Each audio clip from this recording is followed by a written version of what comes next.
Hi అండి, ఎలా ఉన్నారు అందరూ? మీ అందరికీ నా తరపున వరలక్ష్మీదేవి శుభాకాంక్షలు.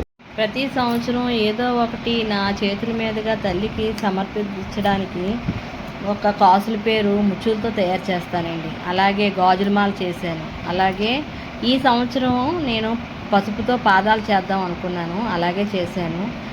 ఆ తల్లికి చూడగానే 2 కళ్ళు చాలలేదండి, అంత ఆనందం అనిపించింది. గత 2 సంవత్సరాల నుంచి చేయలేకపోయానని మీకు తెలుసు. అలాగే ఈ సంవత్సరం చాలా బాగా చేసుకోవాలనుకున్నాను. అలాగే నాకు చాలా బాగా వచ్చింది కూడానా. ఆ తల్లి అనుగ్రహంతో నా పసుపు కుంకుమ కాపాడినందుకు తల్లికి కృతజ్ఞతలు చెప్పుకుంటున్నాను. నా భర్తను పక్కన కూర్చోబెట్టుకొని మరీ చేసుకున్నాను ఈ పూజ. చాలా ఆనందం అనిపించిందండి. అలాగే ఫస్ట్ గుంట మా ఇంటి ఆడపిల్లకి మహాలక్ష్మికి పసుపు కుంకాలతో తాంబూలాలతో ఇచ్చాను. తల్లి ఆశీర్వాదాలతో పాటు మీ ఆశీర్వాదాలు కూడా నాకు ఉండేలా దీవించండి. ఇదే నేను కోరుకుంటున్నాను. మీ అందరూ కూడా ఆయుర ఆరోగ్యాలతో బాగుండాలని మనస్ఫూర్తిగా కోరుకుంటున్నానండి.